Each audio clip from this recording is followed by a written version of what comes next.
Septembre 1986. Dans une petite ville de Moselle, 2 enfants disparaissent. L'inquiétude s'installe rapidement. Les recherches s'organisent. Quelques heures plus tard, leurs corps sont retrouvés. La violence de la découverte sidère la population. Le choc est immense. L'émotion est brute, immédiate. Très vite, la pression monte. Sur les enquêteurs, sur la justice. Il faut comprendre, il faut expliquer, et surtout, il faut désigner un responsable. Dans ce climat de sidération collective, l'enquête s'oriente rapidement vers une réponse. Un nom, un visage. Patrick Dills a 15 ans. Il est adolescent, réservé, solitaire. Il vit à proximité du lieu du drame. Il connaît les lieux. Et en quelques jours, son nom s'impose comme une évidence. Les interrogatoires s'enchaînent. Ils sont longs, répétés, éprouvants. Patrick Dills est mineur. Il se retrouve seul face aux adultes, face à l'institution. Peu à peu, un récit se construit. Un récit fragile, mais qui semble apporter une réponse à l'horreur. Patrick Dills finit par avouer. Ses aveux deviennent le pilier du dossier. Malgré les incohérences, malgré les zones d'ombre. À ce moment précis, l'enquête bascule. La justice pense tenir son coupable. Et progressivement, plus personne ne prend le temps de douter. Les aveux de Patrick Dills ne surviennent pas immédiatement. Ils émergent après des heures d'interrogatoire. Des interrogatoires longs, éprouvants, répétés. Patrick Dills n'a que 15 ans. Il est seul face à des adultes, face à l'institution. Il ne maîtrise ni les codes judiciaires, ni les conséquences de ce qu'il dit. Il ne comprend pas encore que chaque mot peut sceller son avenir. Les questions se succèdent. Elles se répètent, se reformulent. Certaines insistent, d'autres suggèrent. Peu à peu, les réponses changent. Les hésitations deviennent des certitudes. Les silences sont interprétés comme des aveux implicites. Patrick Dills finit par dire ce que l'on attend de lui. Les aveux tombent, mais ils sont imprécis, incomplets, parfois contradictoires. Les descriptions ne correspondent pas toujours aux constatations médicales. Les lieux évoqués varient d'un récit à l'autre. Les gestes décrits ne s'accordent pas avec la scène du crime. Pourtant, ces incohérences ne freinent pas l'enquête. Elles sont mises de côté, considérées comme secondaires. L'essentiel semble acquis. Un aveu existe. À partir de là, le dossier s'organise autour de cette confession. Les éléments sont relus à travers elle, interprétés pour la renforcer. L'enquête ne cherche plus à comprendre ce qui s'est réellement passé. Elle cherche désormais à confirmer ce qu'elle croit déjà savoir. En 1987, Patrick Dills est jugé. Il a 16 ans. Le procès se déroule dans un climat lourd, marqué par l'émotion et l'attente d'une réponse. Les aveux occupent une place centrale. Ils pèsent de plus lourd que les incohérences, plus lourd que les zones d'ombre relevées par la défense. Les doutes existent, mais ils restent en arrière-plan. L'essentiel semble acquis. Patrick Dills est reconnu coupable.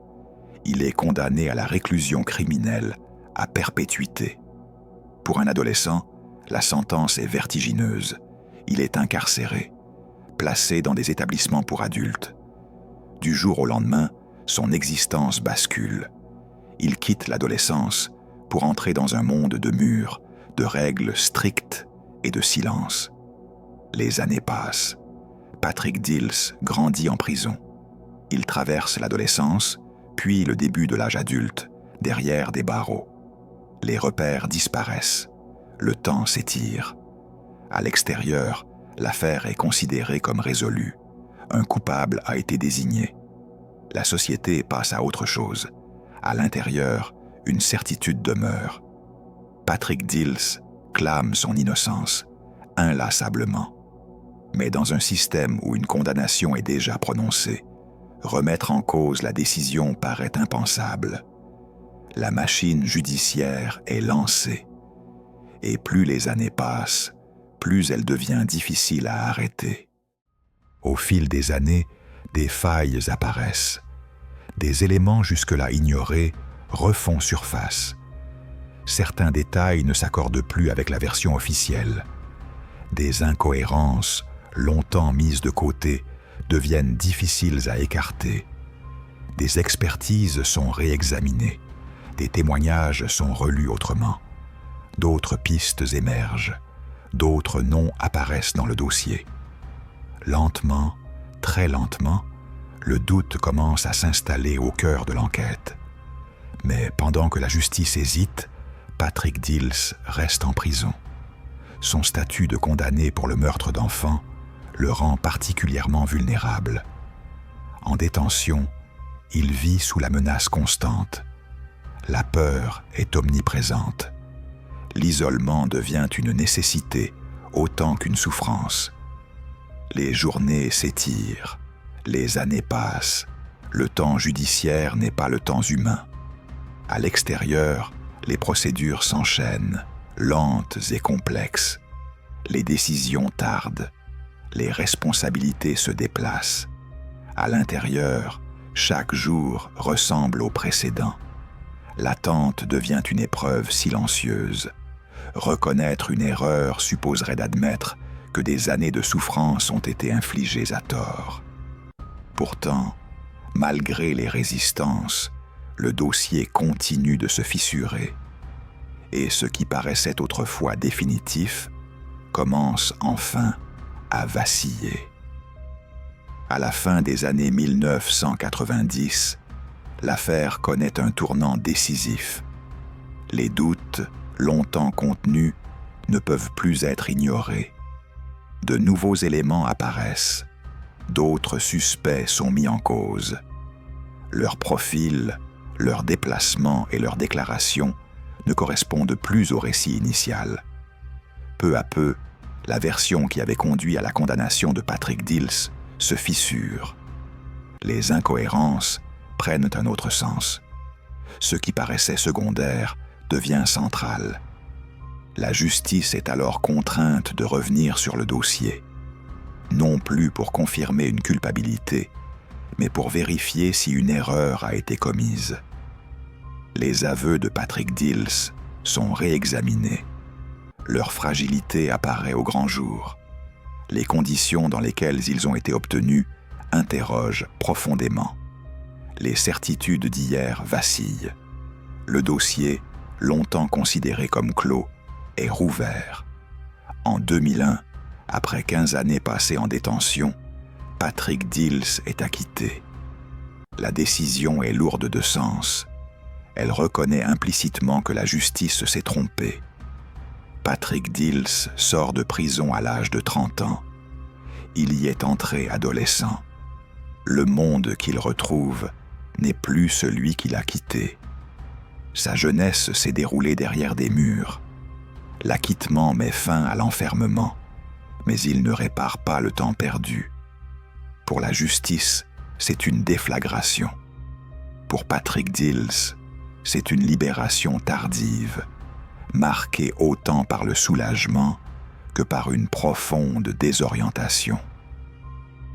La reconnaissance de l'erreur judiciaire ne met pas fin à l'histoire. Elle en ouvre une autre, plus silencieuse, plus intime. Après sa libération, Patrick Dills doit apprendre à vivre dans un monde qu'il ne reconnaît plus. 15 années se sont écoulées.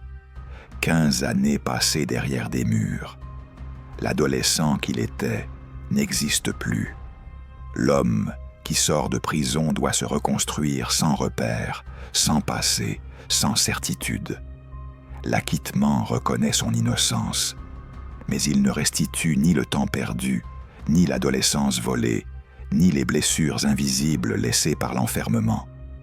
Patrick Dills retrouve la liberté, mais il doit désormais apprendre à vivre avec la peur, la méfiance et le poids d'une histoire qui l'a marqué à jamais. En 2002, l'État français reconnaît sa responsabilité. Patrick Dils est indemnisé. Une décision juridique destinée à réparer l'irréparable. Mais aucune somme, aucune reconnaissance officielle ne peut effacer les années d'enfermement, la violence subie, ni l'effacement progressif de soi derrière les murs. L'affaire Patrick Dils devient alors un symbole, celui des aveux fragiles, de la pression exercée sur les plus vulnérables et du danger d'une justice qui, une fois convaincue, cesse de douter. Elle rappelle que l'erreur judiciaire n'est pas une abstraction. Elle a un visage, une histoire, une vie profondément transformée. Et elle pose une question essentielle. Comment réparer ce que le temps a définitivement emporté ?